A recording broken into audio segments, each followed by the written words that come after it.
કનુભાઈ દેસાઈ દ્વારા 9 જેટલી અલગ અલગ વિભાગોની પૂરક માંગણીઓ લઈને આવ્યા હતા, જેમાં આમ આદમી પાર્ટીએ એમાં વાંધો ઉપાડ્યો છે, જેમાં મહેસૂલ વિભાગની પૂરક માંગણી હોય, કૃષિ ખેડૂત કલ્યાણ સહકાર વિભાગની પૂરક માંગણી હોય કે પછી આરોગ્ય અને પરિવાર કલ્યાણ વિભાગની માંગણી હોય કે ઉદ્યોગ અને ખાણ વિભાગની માંગણી હોય.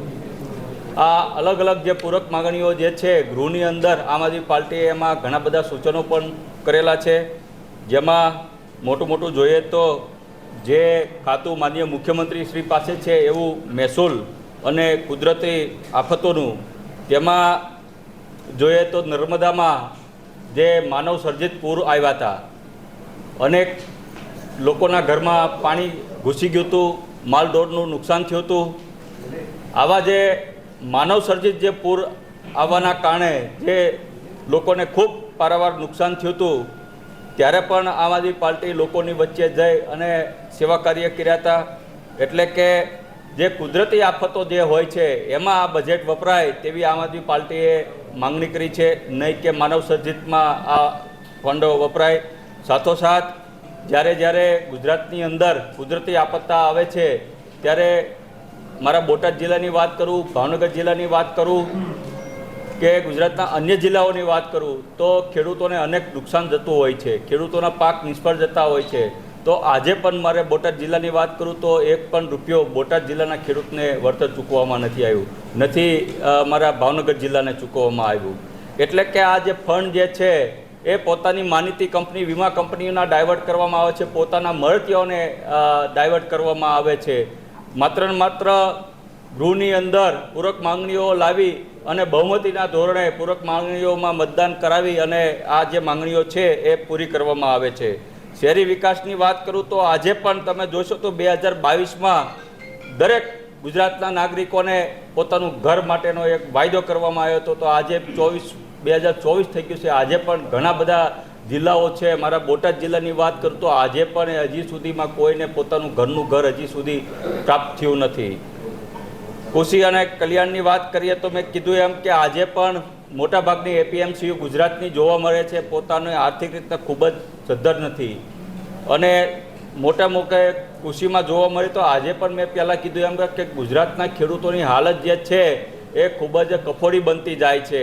આજે પણ ડીએપી ખાતરનો પૂરતો જથ્થો મળતો નથી, અને જે ડીએપી ખાતર મળે છે એમાં પણ તમે જોયું છે કે ભાઈ એમાં રેતીનું પ્રમાણ 20 કિલો 1 કિલોનું જોવા ભેળસેળવાળી ડીએપી ખાતર અત્યારે ખેડૂતોને વેચવામાં આવી રહી છે. એટલે કે ડુપ્લિકેટ ખાતરો જોવા જઈ રહ્યા છે.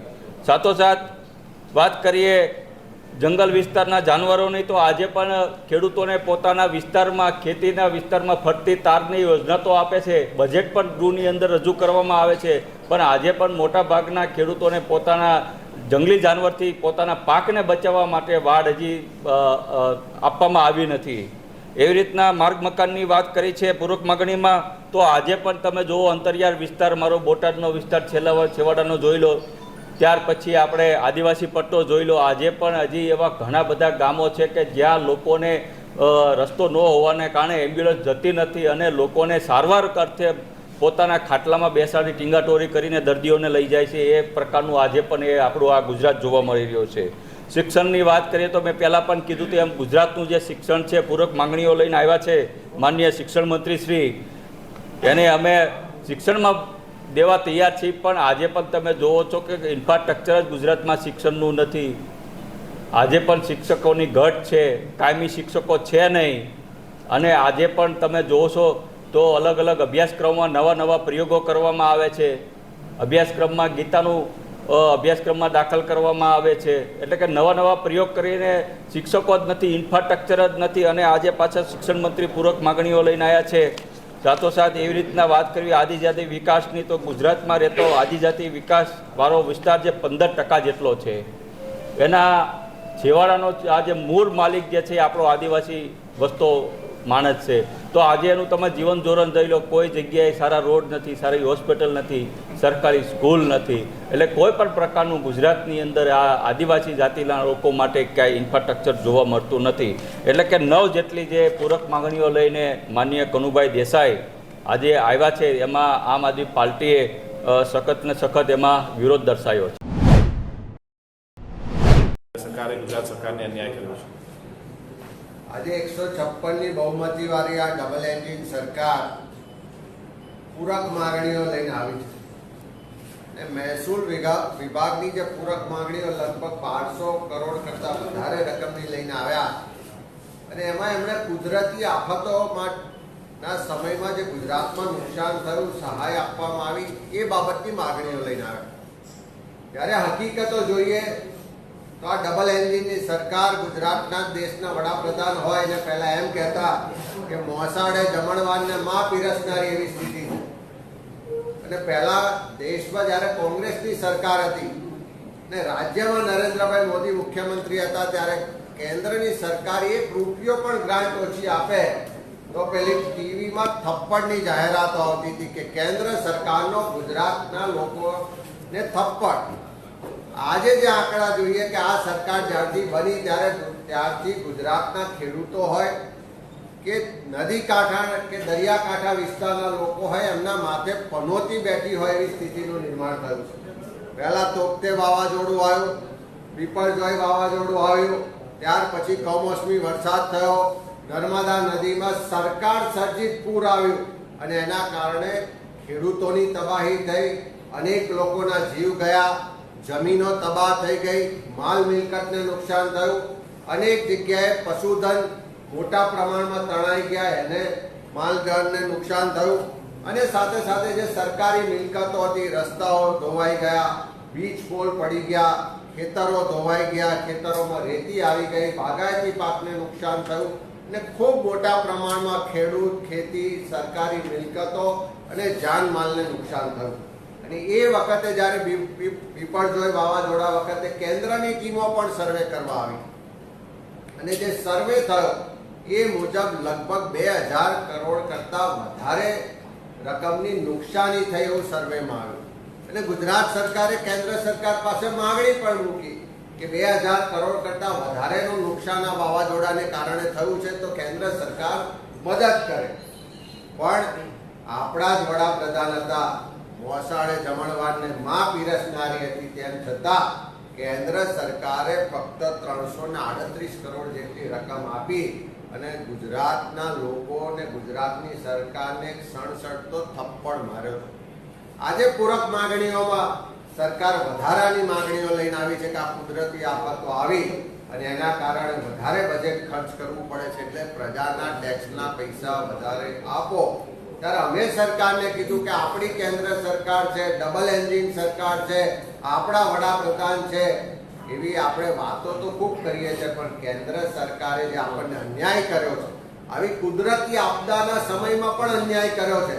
એમની ફરજ હતી એ ગુજરાતી તરીકે કે ગુજરાતને વધારે મદદ કરે પણ કેન્દ્ર સરકારે અન્યાય કર્યો છે. ત્યારે જે ગુજરાતના લોકોના ગાલ પર જે થપ્પડ કેન્દ્ર સરકારે માર્યો છે એનો જવાબ પણ સરકાર આપે. આપણે જે અહીંયા નુકસાન થયું છે એના માટે કેન્દ્ર સરકારે મદદ નહીં કરી અને ગુજરાત અને ગુજરાતીઓને મોટો અન્યાય કર્યો છે. શિક્ષણ એ સરકારની પ્રાથમિક જવાબદારી છે પણ આ ડબલ એન્જિનની સરકાર દરેક રીતે શિક્ષણની જવાબદારીમાંથી પોતાના હાથ પાછા ખેંચી શિક્ષણનું ખાનગીકરણ થાય, વેપારીકરણ થાય ને ગુજરાતમાં શિક્ષણની ગોર ખોદવાનું કામ કરી રહી.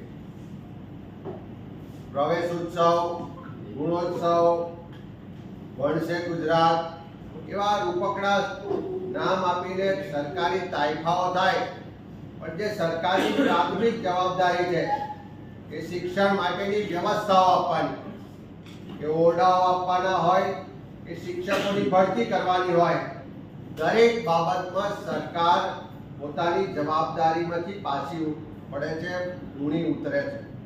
ઈચ્છા શક્તિનો અભાવ છે.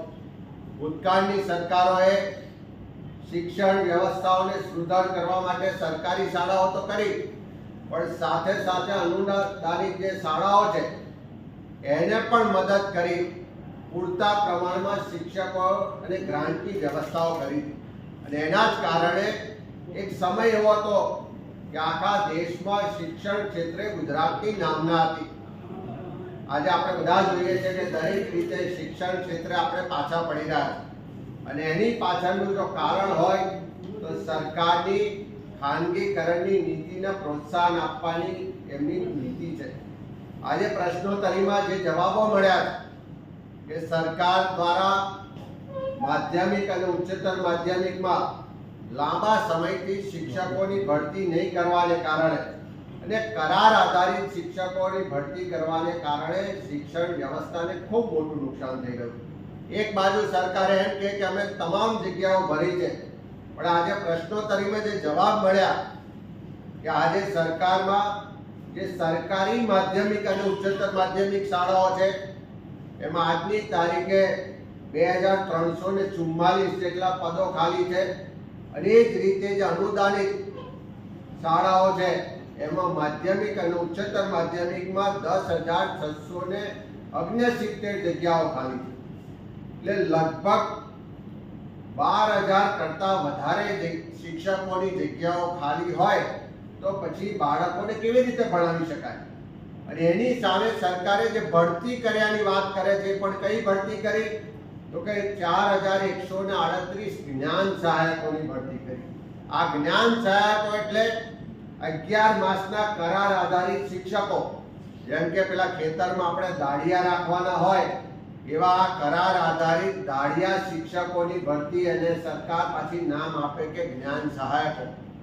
એક બાજુ ટેટ ટાટ પાસ કરેલા હજારોની સંખ્યામાં યુવાનો બેરોજગાર છે, કાયમી ભરતી માટે આંદોલન કરી રહ્યા છે, સંઘર્ષ કરી રહ્યા છે, પણ કાયમી ભરતી સરકારને કરવી નથી. જે પણ ભરતી કરે છે જ્ઞાન સહાયકના નામે 11 માસના કરાર આધારિત ભરતી કરે છે.